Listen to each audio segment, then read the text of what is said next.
Welcome to bird media. నేను మీ పవన్ కృష్ణమూర్తి. గౌరవనీయ జగన్మోహన్ రెడ్డి గారికి అండ్ వైఎస్ఆర్సీపీ వారికి క్రెడిట్ అనేది ఒకళ్ళు ఇస్తే తీసుకోవాల్సిందే. మనం కావాలని చెప్పది మాదే అనుకుంటే అది తప్పు. ఇది చాలామంది చెప్తున్నటువంటి మాట. భోగాపురం ఎయిర్పోర్ట్ దగ్గర నుంచే కాదు, కియా మోటార్స్ దగ్గర నుంచి కూడా అలా ఉన్నాయి నెరేటివ్స్. మరి సో వీళ్ళందరినీ పక్కన పెట్టేస్తే జగన్మోహన్ రెడ్డి గారికి అనియా దయచేసి మీరు స్క్రిప్ట్ మార్చేయండి సార్, పరువు పోతుంది. ఎందుకంటే సరే, ఉన్న స్టోరీ మనం మాట్లాడుకునేదే. భోగాపురం ఇంటర్నేషనల్ ఎయిర్పోర్ట్ ప్రారంభమైంది, ఉత్తరాంధ్ర ప్రజల దశాబ్దాల కల్లా నెరవేరింది. కానీ ఇప్పుడు ఈ ఓపెనింగ్ గురించే, దీనికంటే ఇంకో చర్చ బాగా ఎక్కువ వచ్చేస్తుంది. ఇందాక చెప్పినట్టుగా ఆ క్రెడిట్ ఎవరిది అని చెప్పని చాలా క్లియర్గా విత్ డేట్స్, జీవోలు, ఆర్డర్లు అన్నిటికీ కలిపి చెప్పింది. అయినా సరే మేము ఏం చేస్తాం, మేము ఏం మాట్లాడం. మేము మాదే, మొత్తం క్రెడిట్ మాదే, మేమేసిందే, పునాది మాదే, అన్నీ మాయే, అంతా చంద్రబాబు నాయుడు దుబ్బ వెళ్ళిపోతున్నాడు. కానీ వాస్తవాలు ఏంటంటే ఒకప్పుడు ఇదే భోగాపురం ఎయిర్పోర్ట్ అసలు అవసరమే లేదన్నారు. మళ్ళీ ఇప్పుడు ఇది మా వల్లే వచ్చిందని చెప్పుకునేటువంటి ప్రయత్నం దేనేమనాలి? క్రెడిట్ స్టోరీ అని అంటారా, ఇంకేమైనా అంటారా?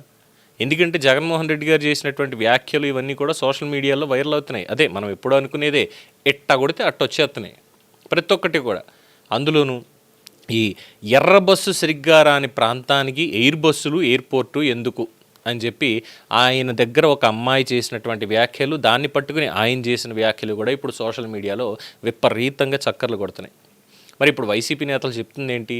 అబ్బెబ్బెబ్బెబ్బెబ్బెబ్బెబ్బే, జగన్ గారు ఆ మాట వినలేదు. ఒక మహిళ వచ్చి చెప్పినటువంటి మాటల్ని ఆయన అక్కడ ప్రస్తావించారు అంతే.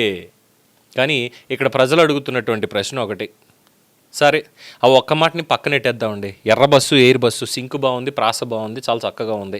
ఆ మాటను పక్కన పెట్టేద్దాం. మరి భోగాపురం ఎయిర్పోర్ట్కి మనం మద్దతు ఇచ్చామా? అదే వైసీపీ వాళ్ళు మద్దతు ఇచ్చారా? లేక ప్రాజెక్టు మీద అభ్యంతరాలు వ్యక్తం చేస్తూ కోర్టులకు వెళ్తాం, రైతులతో పోరాటం చేస్తామని చెప్పని అన్నారా? ఇది అస్సలు క్వశ్చనింగ్ అనమాట. ఎందుకంటే భోగాపురం ఎయిర్పోర్ట్ విషయంలో వాళ్ళ వైఖరి అనేటువంటిది చాలా బహిరంగ రహస్యమే. 2019లో ప్రభుత్వం మారిన తర్వాత జిఎంఆర్తో ఉన్నటువంటి ఒప్పందాల మీద పునఃసమీక్ష జరిగింది. భూముల విషయంలో నిర్ణయాలు మారాయి, ప్రాజెక్టు వేగం మీద అనేక ప్రశ్నలు వచ్చాయి. ఒక దశలో ప్రాజెక్టు ఆగిపోతుందా అనేటువంటి అనుమానాలు కూడా వ్యక్తమయ్యాయి. అంటే ప్రాజెక్ట్ ఉన్నప్పుడు, అదే స్టార్ట్ అయినప్పుడేమో ఒక విధానం, అధికారంలోకి వచ్చిన తర్వాత ఇంకో విధానం. ఇప్పుడు ప్రారంభమయ్యే దశలోకి వచ్చేసరికి అధికారంలో లేం కదా, ఇప్పుడు మళ్ళీ ఇంకో విధానం. ఓ విధానం ఉండాలి, ఓ స్ట్రాటజీ ఉండాలి, ఓ ప్లానింగ్ ఉండాలి, ఒక పద్ధతి ఉండాలి, ఒక వివరం ఉండాలి, ఓ సవరం అవసరం లేదు, మనకు తెలియదు, పక్కన పెడదాం. ఇప్పుడు పొలిటికల్గా తెలుగుదేశం పార్టీ కానీ, జనసేన కానీ, బీజేపీ కానీ తూర్పురాబడుతున్నాయి వైసీపీ చేస్తున్నటువంటి డ్రామాలని. పబ్లిక్ కూడా మొహం మీదే ఏందా రాజకీయాలు ఏందని అడుగుతున్నారు. సో ఇక్కడ వైసీపీకి వచ్చినటువంటి ఇబ్బంది, జగన్మోహన్ రెడ్డి గారికి వచ్చినట్టు ఇబ్బంది ఏంటంటే, భోగాపురం ఎయిర్పోర్ట్ ఏర్పాటు దాని తర్వాత అంతా అయిపోయిందనుకోండి, సరే, ప్రారంభమైన తర్వాత ప్రజలు కేవలం ఎయిర్పోర్టు భవనాన్ని మాత్రమే చూడడం లేదు, వెనక్కి తిరిగి గత 10 ఏళ్ల ప్రయాణాన్ని కూడా వాళ్ళు చూస్తున్నారు. భూములు ఇచ్చింది ఎవరు, ఒప్పందాలు ఎవరు చేశారు, ఎవరి హయాంలో పనులు వేగం పుంజుకున్నాయి, ఎవరి హయాంలో ఆలస్యం జరిగిపోయింది, అన్నీ కూడా గుర్తు చేసుకోవడం మాత్రమే కాదు, సాక్షికాలతో అన్నిటితోటి చూసుకుంటున్నారు మొబైల్ వేసుకొని. మరిని అంటే చెప్పాను కదా, అసలే సోషల్ మీడియా కాలంలో ఉన్నాం మనం. గతంలో ఎప్పుడో మాట్లాడేసాము, అవి మర్చిపోతారులే, జనానికి ఏం అలవాటు ఉంటాయంటే అంత ఈజీ కాదు కదండి. పాత వీడియోలు ఉన్నాయి, ఆడియోలు ఉన్నాయి, ప్రసంగాలు ఉన్నాయి, వార్తలు ఉన్నాయి, చేసినటువంటి పోస్టర్లు ఉన్నాయి, తీసినటువంటి మీములు ఉన్నాయి. ఇప్పుడు మాత్రం వచ్చేసరికి క్రెడిట్ మాదే, అంతా రాజశేఖర రెడ్డి సలవా, ఆయనే భోగాపురంలో ఎయిర్పోర్ట్ పెడదాం అనుకున్నాడా అంటే అంగా 2004 దాకా వెళ్ళిపోయారు. 2004లో శంషాబాద్ ఎయిర్పోర్టే అనుకుంటే ఇప్పుడు ఏకంగా భోగాపురం కూడా ఆయనకి ఇచ్చేసేయడం. అంటే పని చేసేవాడు ఒకడు, పబ్బం గడుపుకునేవాడు ఒకడు అన్నట్టుగా ఉంది పరిస్థితి. దీనికంటే జగన్మోహన్ రెడ్డి గారు సైలెంట్గా ఉండడం బెటర్ కదా అని చెప్పి చాలామంది ఒక వివరం చెప్పేస్తున్నారు. అంతే, చంద్రబాబు నాయుడు ఏదైతే తీసుకొచ్చాడో అప్పుడు ఆయన చేసేంతకాలం సైలెంట్గా ఉండి ఆ పని దాన్ని ముందుకు వెళ్ళనెత్తే దాంతో క్రెడిట్ వస్తుంది, ఆ తర్వాత వచ్చే డబ్బులతో సంక్షేమ పథకాలు ఇవన్నీ చేసుకోవచ్చు. అది రాజశేఖర రెడ్డి చాలా తెలివైనోడు కాబట్టి సైలెంట్గా ఉండిపోయాడు, అన్నీ కూడా అయిపోయాయి హైటెక్ సిటీ దగ్గర నుంచి అన్నీని. కానీ జగన్మోహన్ రెడ్డి అలా కాదు, సౌండ్ ఎలా ఉన్నా సరే దాని రీసౌండ్ మాత్రం వేరేలా ఉండాలంటాడు. అందుకని చెప్పి చంద్రబాబు నాయుడు ఏం చేసినా ఆపేసి నేనే చేశానని చెప్పుకునేటువంటి విధంగా ఇలా చెప్తున్నాడు అని చెప్పి కొంతమంది సలహాలు ఇస్తున్నారు, సైలెంట్గా ఉంటే బాగుంటుంది కదా అని. కానీ మేము సైలెంట్గా ఉంటే మాకేటి వస్తుంది? మాకేటి రాదు. అందుకే మేము సైలెంట్గా ఉండం. అయితే ఇక్కడ ఓ విషయం చెప్పుకోవాలండి, చాలా స్పష్టంగా ఎడమర్చి చెప్పుకోవాలి. ఒక ప్రాజెక్టును, ఒక పథకాన్నో లేదంటే ఇంకో కార్యక్రమాన్నో విమర్శించడం అనేది రాజకీయాల్లో సహజం. అబ్బే వాళ్ళు చేసేది ఏముంది, వాళ్ళు అసలు చేసిందే కాదు అని.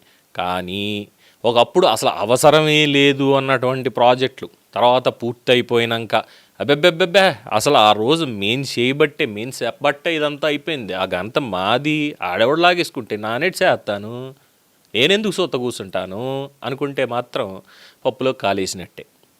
ఇది ఒక్క విషయంలోనే కాదు, ప్రతి విషయంలోనూ కూడా. ప్రతి విషయంలో చంద్రబాబు కట్టేశాడా, వద్దు ఉండకూడదు, ప్రజావేదిక ఫాట్ కూల్చేశారు, అయిపోయింది. Kia Motors the highly respected surname Reddy అంటూ లెటర్లు బుగ్గన బుడగలు మరీ వదిలాడు అసెంబ్లీలో. ఎంత పరువు పోగొట్టుకున్నారు. ఆ తర్వాత వెళ్ళి కియా మోటార్స్ వాళ్ళని వాళ్ళనే బెదిరించినటువంటి గంత మన గోరంట్ల మాధవరావుది. అక్కడికి అయిపోయిందా? ఆ తర్వాత పట్టిసీమ అన్నారు, దండగా అన్నారు, అసలు దండగా అన్నారు. తీరా చూస్తే వచ్చిన ఏడాది వరదలకి పట్టిసీమ పైపులు అసలు ఆన్ చేయకుండా వదిలేసి తర్వాత నుంచి ఆన్ చేసుకుని అసలు మెయిన్ లేకపోతే పట్టిసీమ లేదు అన్నట్టుగా మాట్లాడేసారు. ఇక పోలవరం సంగతి వద్దు, అసలు ఎంత తక్కువ చెప్పుకుంటే అంత మంచిది. మొత్తం అంతా మేమేసేసాం, పోలవరానికి వైఎస్ఆర్ పోలవరం పేరు పెట్టేస్తాం, వచ్చేస్తాం ఇన్ని ఏదో చెప్పుకొచ్చేసారు కదా. అన్నీ చెప్పుకొచ్చి ఏం చేశారు? డయాఫ్రామ్ వాల్ పోయింది, గైడ్ బండి కుంగింది. ఆ తర్వాత 72% ఆయన చేసేసిన దాన్ని ముందే పెట్టుకుని ఉంటే ఈ పాటికి పోలవరం కంప్లీట్ అయిపోయి ఉండేది, ఎటువంటి ఇబ్బంది ఉండేది కాదు. అది చేయలేదు. మళ్ళీ ఇప్పుడు దానికి మళ్ళీ అదనపు ఖర్చు, ఇంకోటి అన్నట్టుగా తయారైంది పరిస్థితి. ఇలా చెప్పుకుంటే పెద్దానికి ఘనత మాదే అంటే ఇక్కడ ప్రజలు కూడా ఆ చెప్పినన్నిటికి కూడా క్వశ్చన్లు వేస్తూనే ఉంటారు.